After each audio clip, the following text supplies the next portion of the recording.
નમસ્તે વિદ્યાર્થી મિત્રો. ધોરણ 10 વિષય ગણિતમાં આપણે અત્યાર સુધી તમામ અભ્યાસક્રમ સમજી ગયા છીએ અને તેના વિડીયો પણ તમે બધાએ જોઈ લીધા હશે. હવે આપણે લિબર્ટીના પ્રશ્નપત્રનું સોલ્યુશન કરીશું. આપણે ચાલુ ક્લાસની અંદર ઘણા બધા લિબર્ટીના પ્રશ્નપત્ર સોલ્વ કરેલા છે. આજે હું પેપર 7નો વિભાગ એનું સોલ્યુશન આપીશ.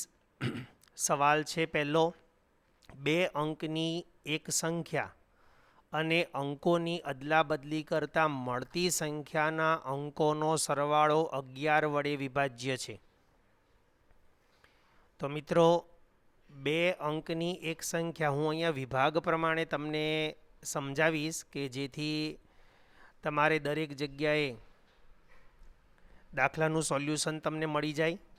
તો 2 અંકની એક સંખ્યા, અહીંયા પહેલા પ્રશ્નનો જવાબ આપીશું, ગણતરી સાથે સમજાવીશ.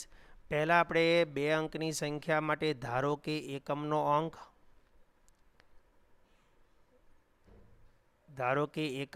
અંક x છે અને દશકનો અંક y છે. તો માટે મૂળ સંખ્યા શું બનશે?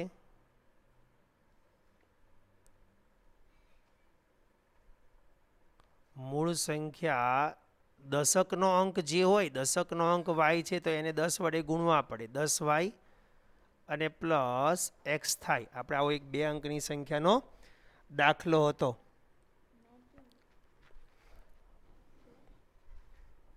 એ 10 અંકની એક મૂળ સંખ્યાનો જે દાખલો હતો, એ દાખલો આપણે એમાં ગણ્યું હતું કે એકમનો અંક x અને દશકનો અંક y હોય તો 10y પ્લસ x એ મૂળ સંખ્યા થાય.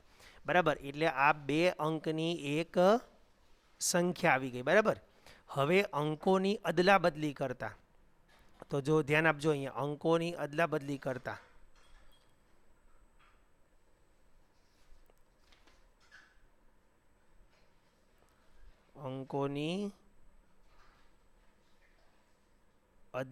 કરતા મળતી સંખ્યા, અંકોની અદલાબદલી કરતા જે સંખ્યા મળે એ સંખ્યા કઈ બને? તો અંકોની અદલાબદલી કરી નાખો. જ્યાં એકમ છે ત્યાં x છે ને x છે ત્યાં y છે ત્યાં x કરી નાખવાનો.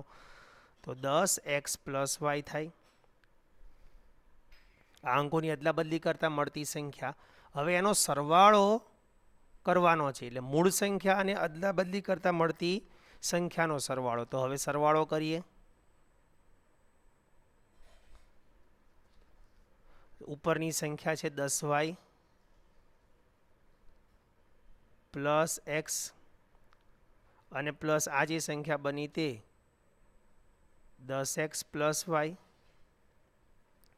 હવે સરવાળો કરીએ તો 10y અને 1y એટલે 11y થયા, અથવા 11x પહેલાં લખીએ આપણે, કારણ કે x વત્તા 10x 11x થશે, અને 11y.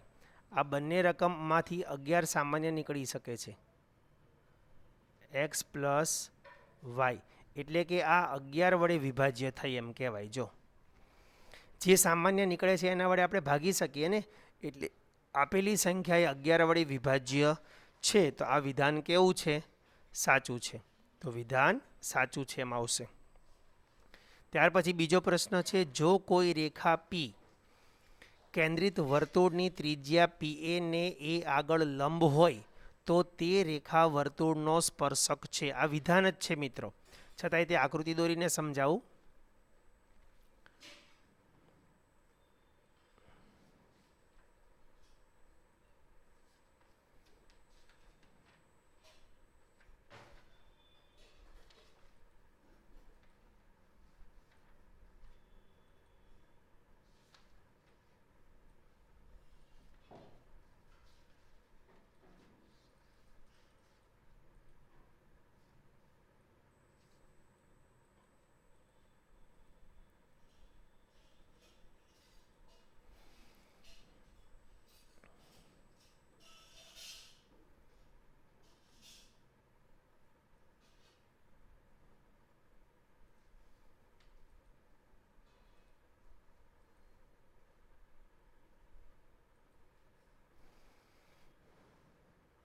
આ વર્તુળ છે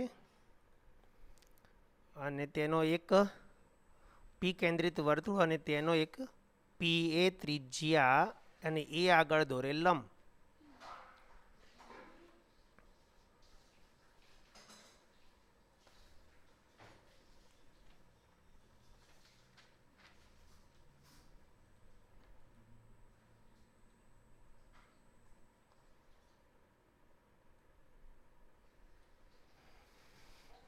જો હવે આ રીતે એક સ્પર્શક દોરેલો હોય, આપણે આ રીતે એક રેખા દોરેલી હોય, તો આ રેખા અહીંયા પી કેન્દ્રિત વર્તુળ હોય અને અહીંયા એક ત્રિજ્યા દોરવામાં આવે. આ સ્પર્શ બિંદુ આગળ ત્રિજ્યા દોરવામાં આવે તો ત્રિજ્યાને હંમેશા કેવું હોય? લંબ જ હોય. તો આ વિધાન પણ કેવું છે? સાચું છે. લંબ હોય તો તે વર્તુળનો સ્પર્શક છે. સ્પર્શક હોય તો જ એને લંબ હોય, ને લંબ હોય તો જ એને સ્પર્શક હોય. એટલે વિધાન સાચું છે. ત્રીજો નંબર જુઓ, 2 નંબર છે, અહીંયા 3 નંબર. દરેક વિભાગ પ્રમાણે કામ કરીશું. 47ના છેદમાં 2/3 અને 5/2. આનું દશાંશ નિરૂપણમાં દશાંશ સ્થળ પછી 5 અંક હોય એમ પ્રશ્ન કર્યો છે આ લોકોએ. ખરું છે કે ખોટું? તો મિત્રો અહીંયા ધ્યાન આપજો ચેપ્ટર નંબર 1 પ્રમાણે કે 47 હોય તો છેદમાં તમારી પાસે બગડા અને પાંચડાના ગુણાંક હોવા જરૂરી છે.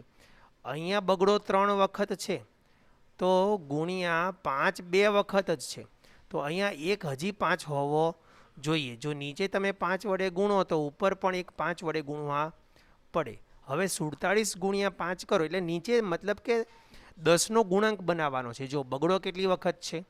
3 વખત. તો 5 પણ 3 વખત હોય તો જ 5 દુ 5 દુ 5 દુની 3 જોડ તૈયાર થાય. તો 5ડો 3 વખત હોવો જોઈએ, એની જગ્યાએ એક જ વખત છે. તો આપણે અહીંયા એને ત્રીજો 5ડો ગુણાકારમાં લઈ લઈએ તો ઉપર પણ ગુણવા પડે. તો 7 પંચા 35 નો 5 વધી આવી 3, 5 ચોક 20 ને 3 23 એટલે કે 235. અને નીચે હવે 2/3 ઘાત, 2/3 અને 5/3 મતલબ કે 2 અને 5ની એટલે કે 2 પંચા 2 પંચા 2 પંચાની 3 ઘાત થઈ તો 235. છેદમાં કેટલા આવશે? 1000 આવશે. 1000 આવે એટલે દશાંશ સ્થળ કેટલા આવશે? 3.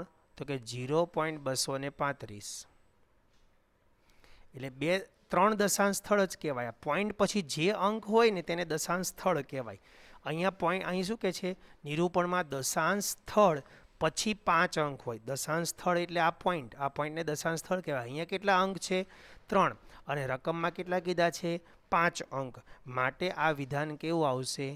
ખોટું આવશે. 5 અંક છે માટે ખોટું છે. એટલે અહીંયા ખોટું આવશે, આ સાચું આવશે, આ પણ સાચું આવશે. ત્યાર પછી ચોથો પ્રશ્ન. સમાંતર શ્રેણી 10 7 4 ડેશ ડેશ ડેશનો સામાન્ય તફાવત 3 છે. મિત્રો સામાન્ય તફાવતનું સૂત્ર શું છે? સામાન્ય તફાવત D = બીજું પદ માઇનસ પહેલું પદ.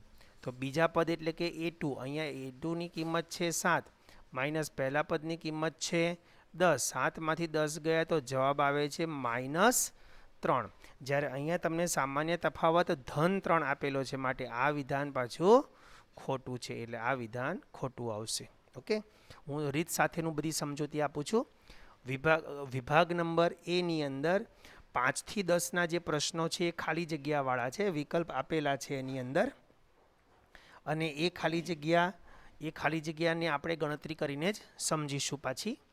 તો પહેલો પ્રશ્ન છે P of x બરાબર mx² માઇનસ 5x વત્તા 3ના શૂન્યોનો ગુણાકાર 3/2 હોય તો m શોધો. મિત્રો શૂન્યોના ગુણાકાર હોય અને શૂન્યોના ગુણાકારનું સૂત્ર જે છે એ આપણે અહીંયા લેવાનું આવશે. તો 5 નંબર શૂન્યોનો ગુણાકાર, શૂન્યોનો ગુણાકાર 3/2 છે. તો શૂન્યોના ગુણાકારનું સૂત્ર શું થાય? C/A થાય બરાબર 3/2.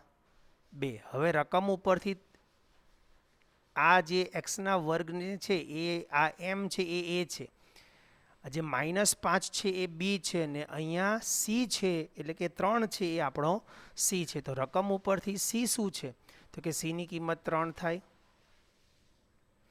એની કિંમત એમ થાય = 3/2.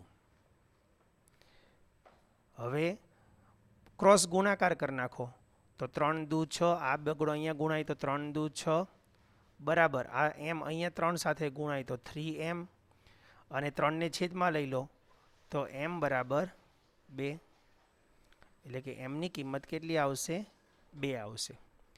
ત્યારબાદ છઠ્ઠો પ્રશ્ન જુઓ, સિગ્મા કૌંસમાં છે xi માઇનસ x બાર = હંમેશા 0 થાય. આને કહેવાય વિચલનનો સરવાળો. આ જે xi x બાર તમે બાદ કરો એટલે આને કહેવાય વિચલન. અહીંથી આટલા ભાગને શું કહેવાય વિચલન, અને એની આગળ સિગ્મા છે એટલે કહેવાય વિચલનનો સરવાળો. દરેક વિચલનનો સરવાળો હંમેશા 0 જ થાય. બરાબર. એક વધારાનું સમજજો અહીંયા મિત્રો, આના જેવું જ એક છે વધારાનું યાદ રાખવું. શું યાદ રાખવાનું છે તો કે અહીંયા જે સિગ્મા છે એ સિગ્મા હોય પણ કૌંસ ન હોય, અને આ રીતે લખે xi માઇનસ x બાર, તો આનો જવાબ મિત્રો અલગ આવશે. જો કૌંસ હોય તો હંમેશા 0 લખવાનો છે, અને કૌંસ ન હોય તો એ અહીંયા આની ઉપર આધાર રાખશે. i બરાબર i એટલે આ જે 1 2 3 અહીં જે 1 છે ને આ xi, આ iનું સ્થાન છે x1 x2 x3 x4, એટલે કે પહેલું અવલોકન, બીજું અવલોકન, ત્રીજું અવલોકન, અથવા પહેલી મધ્ય કિંમત, બીજી મધ્ય કિંમત, ત્રીજી મધ્ય કિંમત, એ રીતે. અહીંયા જો i બરાબર 1 to 10 એટલે કે આવી 10 મધ્ય કિંમતો હોય અથવા 10 અવલોકનો હોય, અને એમાંથી જો x બાર બાદ કરવામાં આવે તો એનો જવાબ થાય 9x બાર. એટલે કે ઉપર જે રકમ હોય તેના કરતાં એક ઓછો અંક લઈને તમારે આ x બાર એની સાથે ગુણી લેવાનો છે. બરાબર. એ જ રીતે સિગ્મા i બરાબર 1 to 15, અને જો xi માઇનસ x બાર આપેલો હોય તો આની કિંમત કેટલી થશે 14x બાર. બરાબર. તો આટલી વસ્તુ આ વધારાના યાદ રાખો, એના જેવું જ છે. અહીંયા કૌંસ છે અને અહીંયા કૌંસ નથી. કૌંસ નથી તો જવાબ અલગ છે, અને કૌંસ છે તો હંમેશા જવાબ 0 આવશે. તો તમારો આ પ્રશ્ન 6 નો જવાબ શું આવશે અહીંયા 0. આની કિંમત mની કિંમત આવી આપણી 3 2, તો mની કિંમત અહીંયા આવશે 2. ત્યાર પછી લસા છે. લસા 77 અને 121. લસાને તમે કોઈ પણ રીતે શોધી શકશો. અહીંયા યુક્લિડે વાપરી શકો, અથવા 77ના અવિભાજ્ય અવયવ પાડ દો. 77ના અવયવ પાડ દો. 11 + 77, 121ના અવયવ પાડ દો. 11 × 11. હવે લસામાં શું લેવાનું છે તો મોટી ઘાત. અહીંયા 11 × 7 અને અહીંયા 11નો વર્ગ, તો 11નો વર્ગ લેવાનો અને ગુણ્યા 7, એટલે કે 121 અને ગુણ્યા 7. 7 એકા 7, 7 દુ 14નો ચોગડો, વધી આવી 1, 7 એકા 7 ને 1 8, એટલે 847 એનો જવાબ આવશે 847. ત્યારબાદ 8 નંબર જુઓ.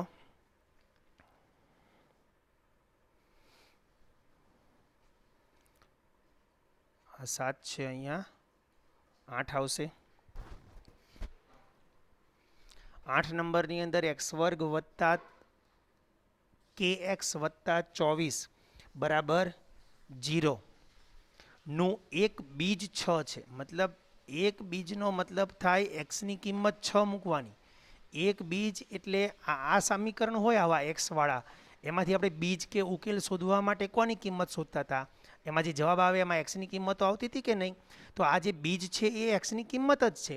તો આ આખા સમીકરણની અંદર એક્સ બરાબર 6 મૂકી દો. તો આપણી પાસે સમીકરણ છે x² વત્તા kx અને વત્તા 24 બરાબર 0. હવે એક બીજ 6 છે માટે x બરાબર 6 મૂકતા x બરાબર 6 મૂકી દેવાનું. જ્યાં જ્યાં x દેખાય ત્યાં 6 મૂકી દો તો 6 નો વર્ગ વત્તા k કૌંસમાં 6 વત્તા 24 બરાબર 0. 6 નો વર્ગ 6 36 વત્તા 6k અને વત્તા 24 બરાબર 0. હવે 6k અહીંનો અહીં રાખીએ. 36 અને 24નો સરવાળો કરો અને એને બરાબરની બીજી બાજુ લઈ જાઓ. 6 4 10 વધી આવીએ એટલે 60 થશે. એ 60ને આ બાજુ લઈ જાઓ એટલે -60 થશે. હવે k બરાબર -60 છેદમાં 10 એટલે k ની કિંમત આવશે -10. એટલે k ની કિંમત શું આવશે અહીંયા -10. ત્યારબાદ 9મો પ્રશ્ન જોઈએ. 9મી ખાલી જગ્યા. ત્રિકોણ XYZ માં ખૂણો y બરાબર 90 છે એટલે કાટકોણ ત્રિકોણ થશે.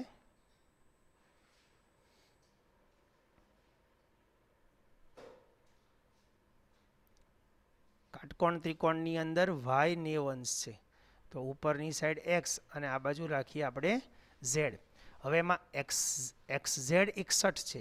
xz 61 એટલે કર્ણનું માપ 61 છે અને yz 11 છે. આ yz એટલે આ માપ છે 11. તો xy આપણે શોધવાનું છે. બોલો મિત્રો કઈ રીતે શોધશું? પાયથાગોરસ, બરાબર કે નહીં? તો પાયથાગોરસનો પ્રમેય પ્રમાણે શું આવશે અહીંયા? xz નો વર્ગ ઇઝ ઇક્વલ ટુ xy નો વર્ગ વત્તા yz નો વર્ગ. ચાલો xz નો વર્ગ એટલે કે 61 નો વર્ગ ઇઝ ઇક્વલ ટુ xy નો વર્ગ વત્તા અહીંયા આવશે 11 નો વર્ગ. 61 નો વર્ગ મિત્રો આપણે ગુણાકાર કરીને કરી શકાય. હું અહીંયા કેલ્ક્યુલેટર સ્ક્રીન ઉપર બતાવું છું. તમે ગુણાકાર કરીને કામ કરી શકશો.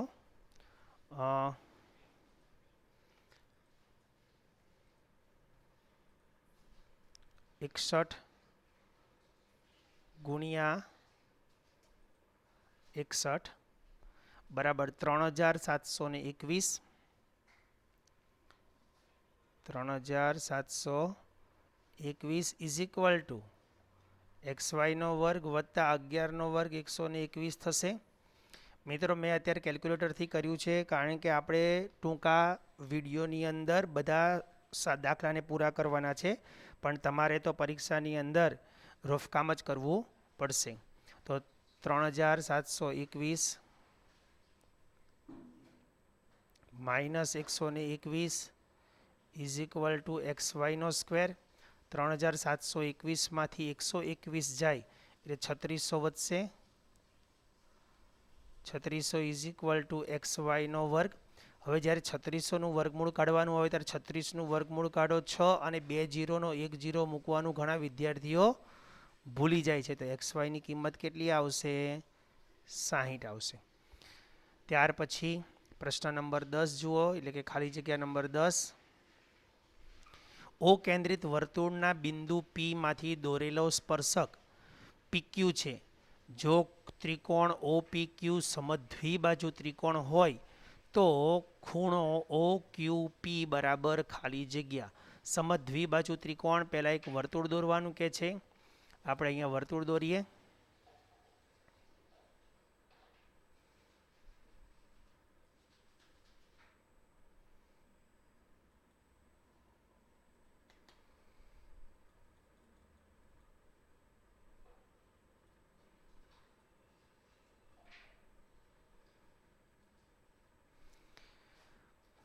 ઓ કેન્દ્રિત વર્તુળના બિંદુ P માંથી દોરેલ સ્પર્શક એટલે બિંદુ P ને આપણે બહારના ભાગમાં લેવો પડશે અને OPQ સમદ્વિબાજુ ત્રિકોણ છે તો Q એનું સ્પર્શ બિંદુ થશે.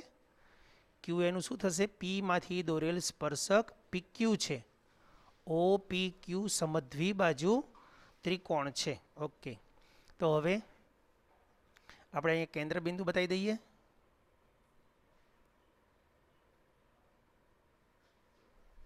વર્તુળનું કેન્દ્ર O છે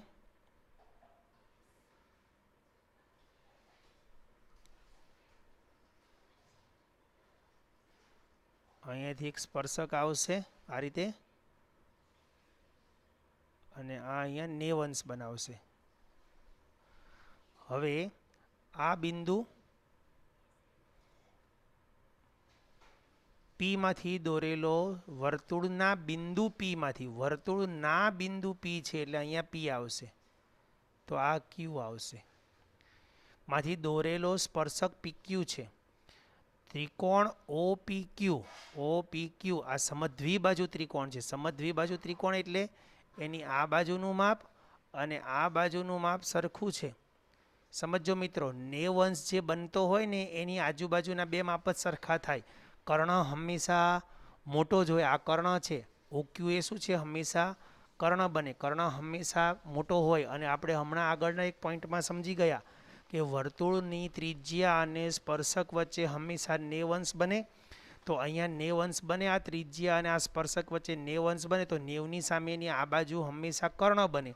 અને જો આ જે કર્ણ બનતો હોય તો બાકીની બે બાજુ એટલે કે OP અને PQ જ સમાન માપની થશે.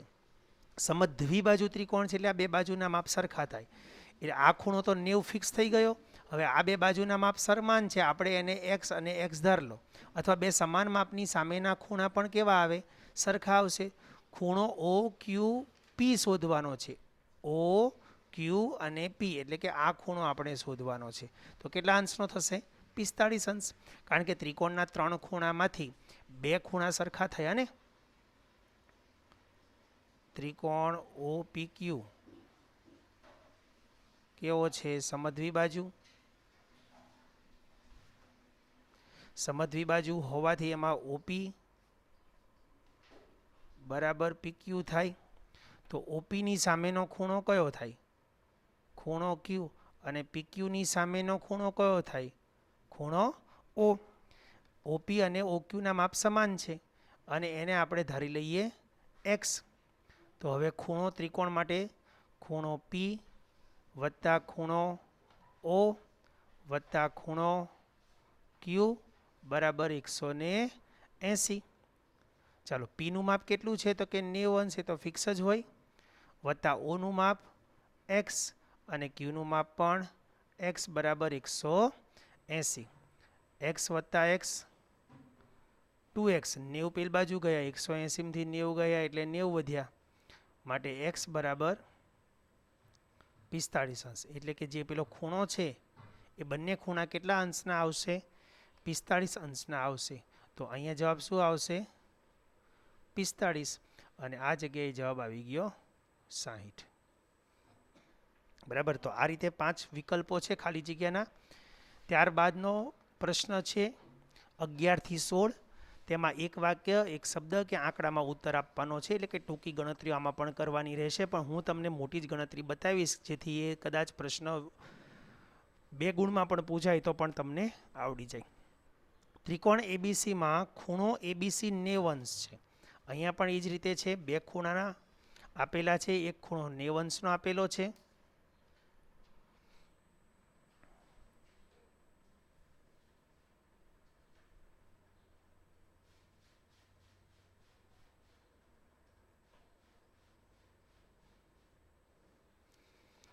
એક ખૂણો ABC એટલે B પાસે ખૂણો બને 90 અંશ.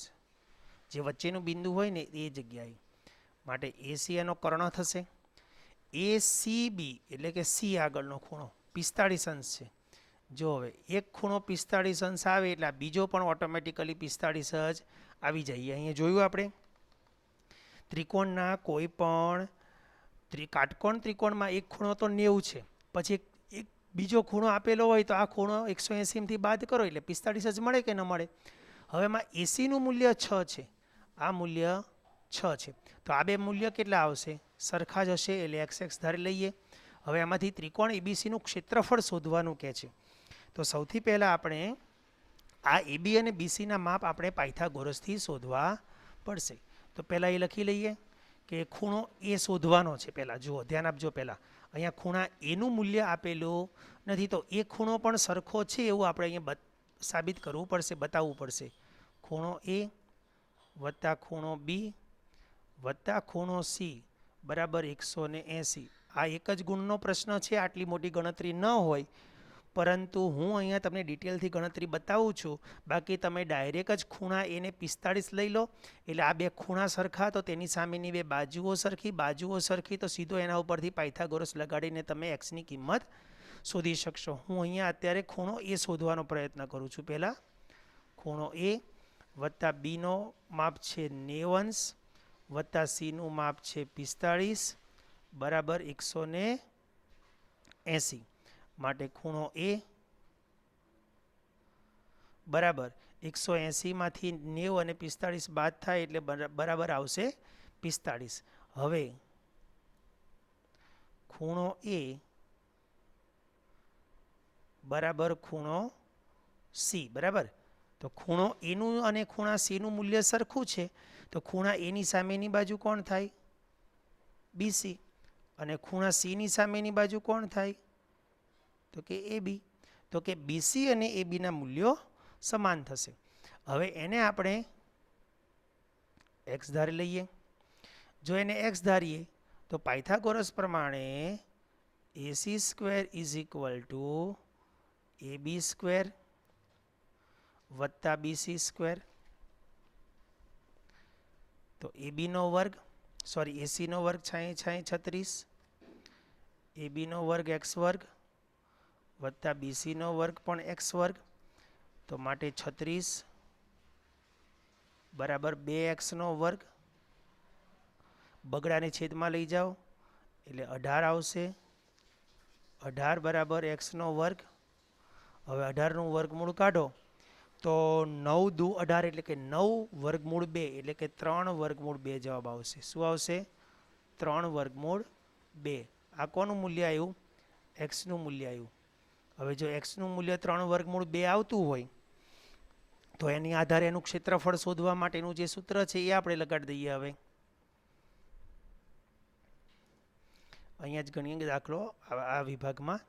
તો હવે ક્ષેત્રફળનું સૂત્ર શું છે? પાયો ગુણ્યા વેધ.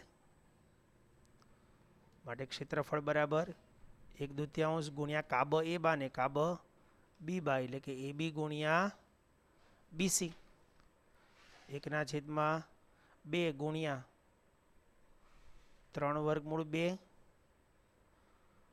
ગુણ્યા 3 વર્ગમૂળ 2. વર્ગમૂળ 2 સાથે આ 2 ઉડી ગયા તો 3 તરી 9 ચોરસ એકમ અથવા 9 ચોરસ સેમી કે જે કંઈ એકમ હોય ત્યાં લગાડવાનો રહેશે. એટલે એકમ છે નહીં તો પછી આપણે એમનામ રાખશું. તો ક્ષેત્રફળ કેટલું થશે? 9 ચોરસ એકમ.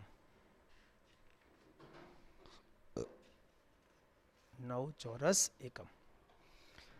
ત્યાર પછી જો વર્તુળના વ્યાસમાં 20% વધારો કરવામાં આવે તો તેના ક્ષેત્રફળમાં કેટલો વધારો થાય?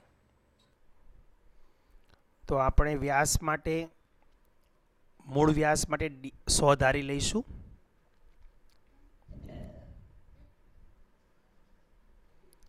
ધારો કે આ મૂળ વ્યાસ છે અને આ નવો વ્યાસ છે, વધારાનો વ્યાસ. બરાબર, ધ્યાન આપજો.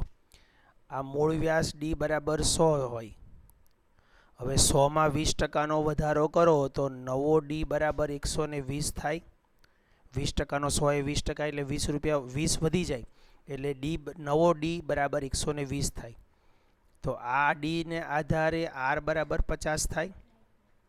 તો અહીંનો R બરાબર 60 થાય. હવે આને આધારે ક્ષેત્રફળ શોધીએ πr². તો પાઈનો પાઈ અને આરનો વર્ગ એટલે 50નો વર્ગ 2500 થશે.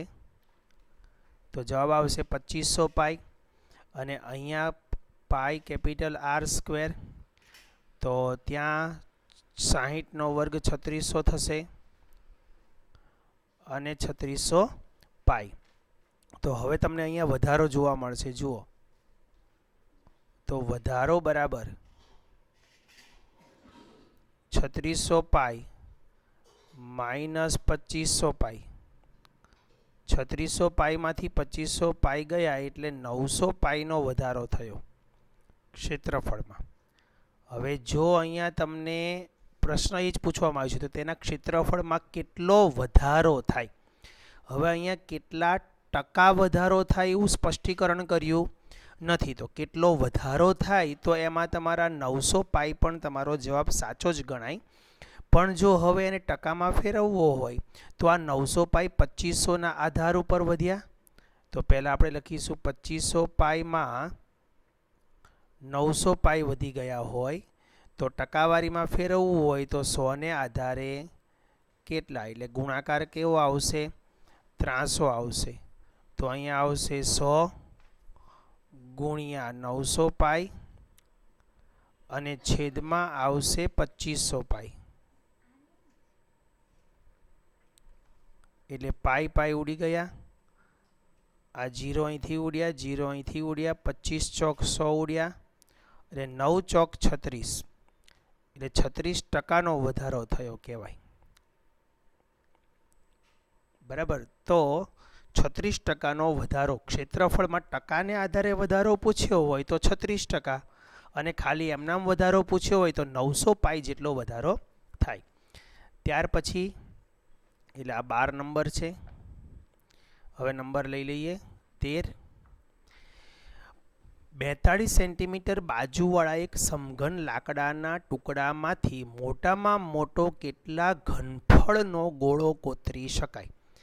તો સમઘનનું જે માપ છે, મતલબ કે આવું હશે.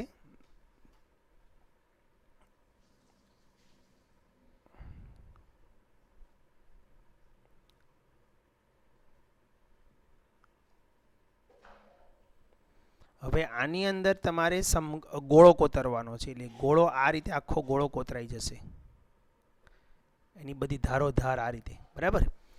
તો ગોળાનું જે કેન્દ્ર બિંદુ છે, એટલે કે કેન્દ્ર બિંદુથી અહીં સુધીનું માપ એ તમારી આ જે સમઘન છે, એક પ્રકારનો આ સમઘન, તો એના ગોળાની ત્રિજ્યા જેટલો જ થાય, સોરી એની લંબાઈ જેટલું થાય એનો વ્યાસ. તો જે સમઘનનો L છે એ ગોળાનો શું છે, D છે.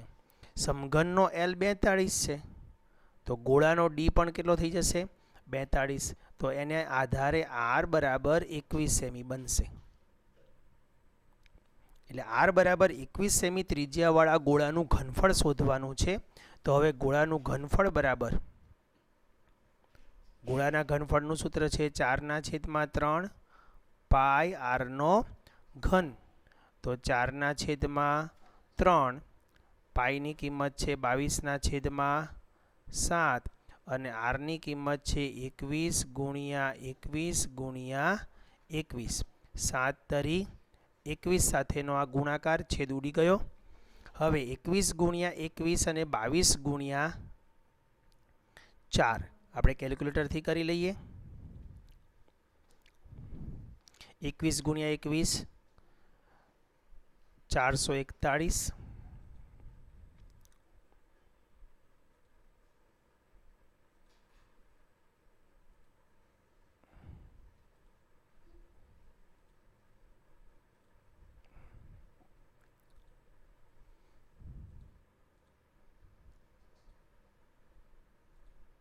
21 ગુણ્યા 21 ગુણ્યા 22 ગુણ્યા 4.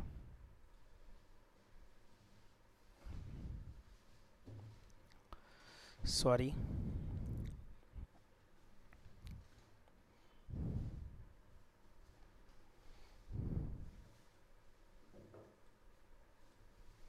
$441 ગુણ્યા 22 ચોક 88.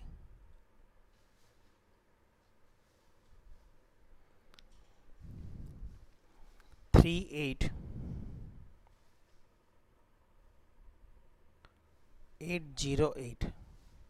38808. હવે મીટર હોય તો મીટર ને સેમી હોય તો સેમી. અહીંયા સેમીમાં છે એટલે સેમીનો ઘન, સેમીનો ઘન એમાં જવાબ આવશે. આટલા કેટલા ઘનફળનો ગોળો કોતરી શકાય, આટલા ઘનફળનો ગોળો કોતરી શકાય છે. ત્યાર પછી 14 નંબર જોઈએ. બહુલકના સૂત્રમાં z = L + F1 - F0 / 2F1 - F0 - F2 ગુણ્યા h માં F1 શું બતાવે છે, તો કે F1 બહુલકીય વર્ગની, હું અહીંયા લખી દઉં છું બહુલકીય વર્ગની આવૃત્તિ, અથવા તમે લખી શકો સૌથી મોટી આવૃત્તિ પણ તમે લખી શકો. 15 નંબર જોઈ લઈએ. અહીંયા 15 નંબરની અંદર પ્રશ્ન છે 2k + 1, 3k અને 5k - 1 એ સમાંતર શ્રેણીના 3 ક્રમિક પદો હોય તો k શોધવાનો છે. એટલે આપણી પાસે છે 2k + 1, 3k અને 5k - 1. આ સમાંતર શ્રેણીના 3 ક્રમિક પદો છે. તો આમાંથી પહેલો આપણને D1 મળે. D1 એટલે કે પહેલો તફાવત, તો A2 - A1 લખી શકું. A2 એટલે શું છે તો કે 3k અને માઇનસ A1 ની કિંમત કૌંસમાં લખીશું 2k + 1. હવે ઇઝ ઇક્વલ ટુ તો 3k માઇનસ 2k માઇનસ 1, માઇનસને કારણે નિશાની બદલાઈ જાય. 3k માંથી 2k ગયો હોય તો k -1, આ થયો D1. એ જ રીતે D2 ઇઝ ઇક્વલ ટુ શું આવશે તો કે A3 માઇનસ A2. તો A3 ની કિંમત છે 5k - 4, 5k - 4 માઇનસ અહીંયા 3k. આને કૌંસમાં લખવાની જરૂર નથી કારણ કે તે એક જ પદ છે. 5k માંથી 3k ગયા તો 2k આવશે અને -4. હવે આ જે છે તે D છે અને આ પણ D છે. હવે સમાંતર શ્રેણીના આ 3 પદ હોય તો D તો સરખો જ હોય. તો અહીં આપણે હવે D1 બરાબર D2 લઈશું, એટલે કે D1 અને D2 ને સરખાવી દઈશું. તો D1 is equal two k - 1 અને D2 is equal two 2k - 4. તો 2k આ બાજુ છે, 2k - k, આ 4 ને આ બાજુ લઈ આવશું. 4 - 1 -4 આ બાજુ આવે એટલે +4 થઈ જાય. તો k ઇઝ ઇક્વલ ટુ 3. તો k ની કિંમત 3 આવશે. ત્યારબાદ 16મો પ્રશ્ન જુઓ. T1 degree, T2 degree into T3 up to T18, T89. હવે આના જવાબ માટે મિત્રો અહીંયા ખાસ ધ્યાન આપજો કે T1, આ T1 અને T89 એકબીજાના કોટિકોણ થાય. 89. T1 અને T89 એકબીજાના કોટિકોણ થાય. કોટિકોણ થાય એટલે અહીંયા બતાવું છું તમને.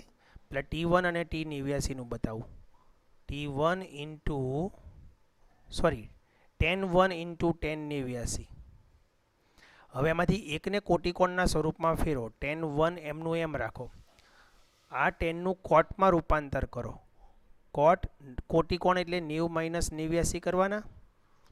તો is equal two tan1 into કોટ 90 - 89 એટલે 1 થયું.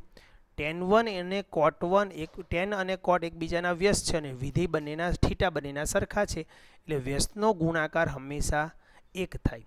તો જેમ tan1 અને tan89 નો ગુણાકાર એમ 1 થશે તેમ tan2 અને tan18 નો ગુણાકાર 88 નો ગુણાકાર 1 થશે.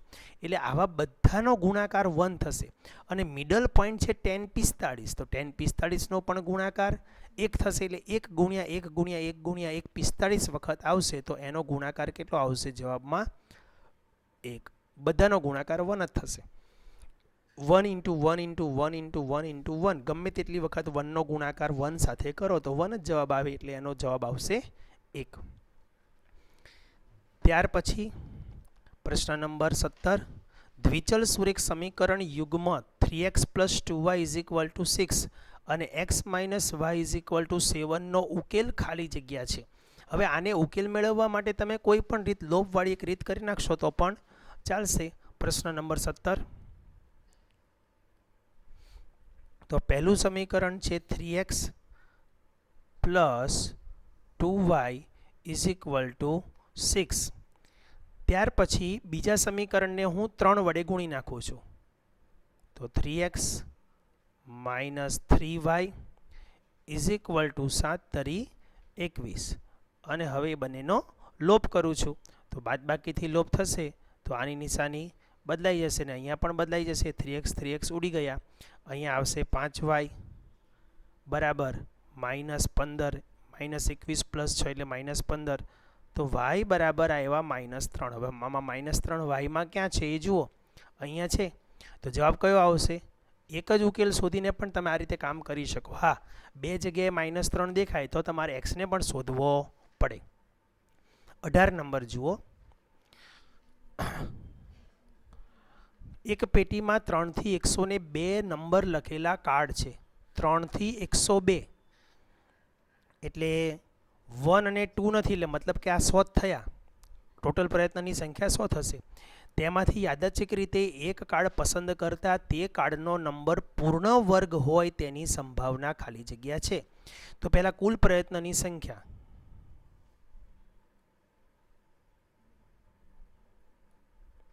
કુલ પ્રયત્નો 100 થશે. 3 થી 102 એટલે. હવે પૂર્ણ વર્ગ હોય,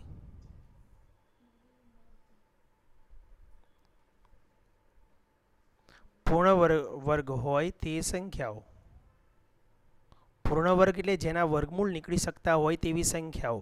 મતલબ કે પહેલા 2 નો વર્ગ 4, પછી 3 નો વર્ગ 9, ચોકે ચોકે 16, પાછું પાછું 25, છાએ છાએ 36, સત્યુ સત્યુ 49, અઠ્યું અઠ્યું 64, નવે નવે 81 અને 10 નો વર્ગ 100. તો કેટલી સંખ્યાઓ થઈ? 1 2 3 4 5 6 7 8 ને 9. તો માટેની સંભાવના શોધવી હોય આપણે તો 9 ના છેદમાં 100 આવશે, એટલે કે 0.09. તો જવાબ આવશે 0.09. 18 નંબરમાં 0.09. ત્યારબાદ ઉગમ બિંદુ કેન્દ્ર હોય તેવા એક વર્તુળના વ્યાસનું એક અંત્ય બિંદુ 3 - 2 છે. તો તે વ્યાસના બીજા અંત્ય બિંદુના યામ શોધો. વર્તુળ દોરીએ. 19 નંબર. કેન્દ્ર ઉગમ બિંદુ છે એટલે કે આના યામ 0 0 છે. શું છે? 0 0. અને આ એક વ્યાસ છે. વ્યાસનું એક અંત્ય બિંદુ બી છે ને બીજું અંત્ય બિંદુ એ છે. એમાંથી એક અંત્ય બિંદુ તમને 3 અને -2 આપેલું છે. 3 - 2. તો બીજું અંત્ય બિંદુ એટલે કે XY તમારે શોધવાનું છે. તો ઉગમ બિંદુ એનું મધ્ય બિંદુ થશે ને. તો AB નું મધ્ય બિંદુ, રેખાખંડ AB નું મધ્ય બિંદુ બરાબર ઉગમ બિંદુના યામ બરાબર ઉગમ બિંદુ થશે. AB નું મધ્ય બિંદુના યામનું સૂત્ર શું આવશે? x1 + x2 છેદમાં 2, y1 + y2 છેદમાં 2 અને ઉગમ બિંદુના યામ આવશે 0 0. ઓકે. તો x1 ને x2 ના છેદમાં 2. x1 એટલે કોણ? અહીંયા 3 વત્તા x2 એટલે x છે છેદમાં 2 અને y1 એટલે -2 વત્તા y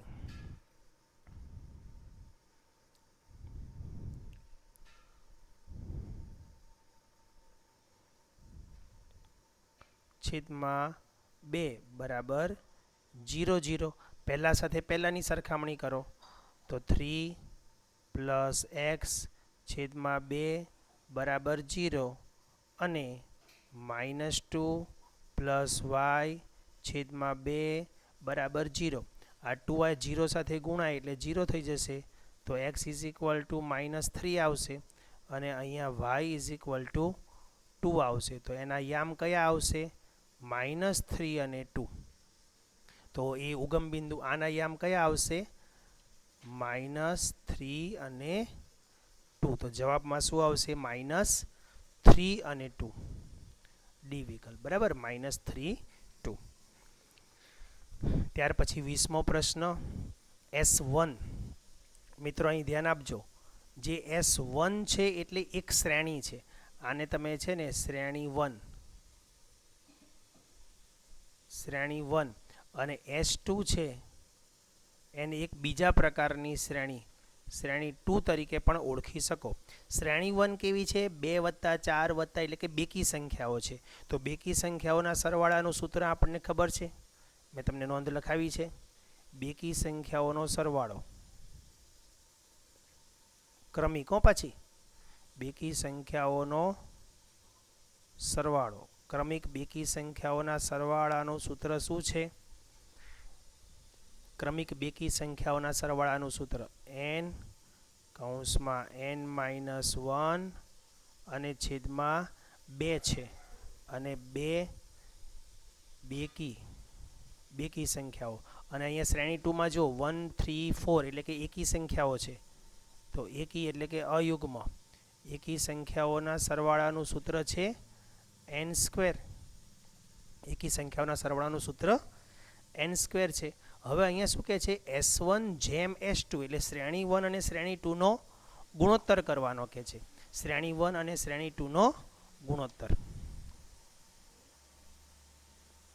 તો શ્રેણી 1 છેદમાં શ્રેણી 2. શ્રેણી 1 એટલે કોણ? n-1 છેદમાં 2 અને આખાના છેદમાં n². તો n કૌંસમાં n-1 આખાના છેદમાં આ 2 અહીં નીચે આવી જશે. તો 2n² એટલે કે એક n ઉડી ગયો. તો જવાબ એક n ઉડી ગયો તો જવાબ શું આવશે? n-1/2n.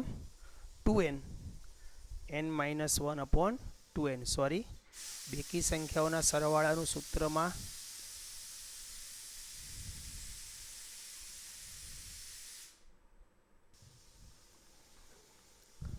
મિત્રો, બેકી સંખ્યાના સરવાળાને આપણે અહીંયા કેલ્ક્યુલેટ કરવી જોઈએ. ફરી વખત જો S1 જે શ્રેણી છે એના ઉપરથી કરું હું. a બરાબર 2 આવે, d બરાબર પણ 2 આવશે એટલે કે 2 - 4 2 થશે. an એટલે કે અંતિમ પદ બરાબર 2n આવશે. અને n પદનો સરવાળો એટલે કે n બરાબર n આવશે. તો હવે એના ઉપરથી આપણે Sn ને ગણતરીમાં લઈએ. Sn = n/2 કૌંસમાં a + an. n/2 કૌંસમાં a ની કિંમત 2 છે ને an ની કિંમત પણ 2n છે. 2 કોમન નીકળી જશે એટલે કે n કૌંસમાં n+1 આવશે.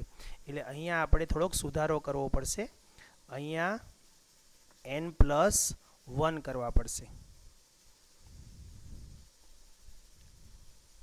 તો બેકી સંખ્યાના સરવાળામાં n કૌંસમાં n+1 આવશે અને એકી સંખ્યામાં n² આવશે. તો હવે અહીંયા પણ એ પ્રમાણે ફેરફાર કરી નાખીએ. બાજુમાં ગણતરી બતાવી છે એ હવે પ્રમાણે કિંમત મૂકીએ. અહીંયા આવશે પહેલી સંખ્યા શ્રેણી માટે n+1 અને બીજામાં નીચે આવશે n². એક n ઉડી જશે તો ગુણોત્તર આવશે n+1 અને જેમ n નો ગુણોત્તર. n+1 જેમ n નો ગુણોત્તર આવશે. બરાબર, બાજુમાં ગણતરી છે એ હવે હું કાઢી નાખું છું.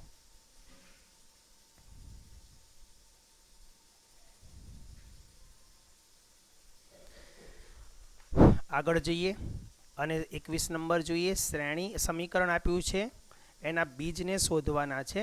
તો 21 નંબરનો દાખલો. વર્ગમૂળની અંદર 2x² વત્તા 14 બરાબર 8. હવે અહીંથી વર્ગમૂળ કાઢવા માટે વર્ગ લઈ લો. વર્ગ લઈ લઈએ તો 2x² અને વત્તા 14. તો આ બાજુ વર્ગ લેવો પડે. 8 × 8 = 64. તો 2x² બરાબર આ 14 ને આ બાજુ બાદબાકીમાં લઈ લો. 64 - 14 એટલે આવશે 50.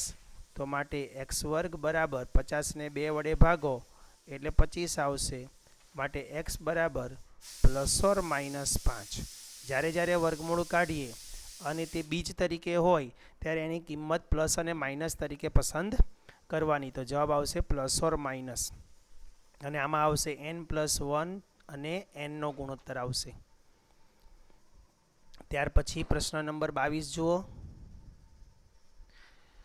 2 sin 2θ = cos 7θ હોય તો tan 3 થીટા શોધવાનો છે. અહીંયા કોટિકોણીય જોડ લઈ લઈશું આપણે. sin 2 theta is equal two cos 7 theta. કોઈ એક વિધેયને તેના કોટિકોણમાં ફેરવશું તો sin 2 થીટા તેમનો તેમ રાખીએ, આ કોસનું રૂપાંતર સાઇનમાં કરી દઈએ અને 90 - 7 થીટા કરશું.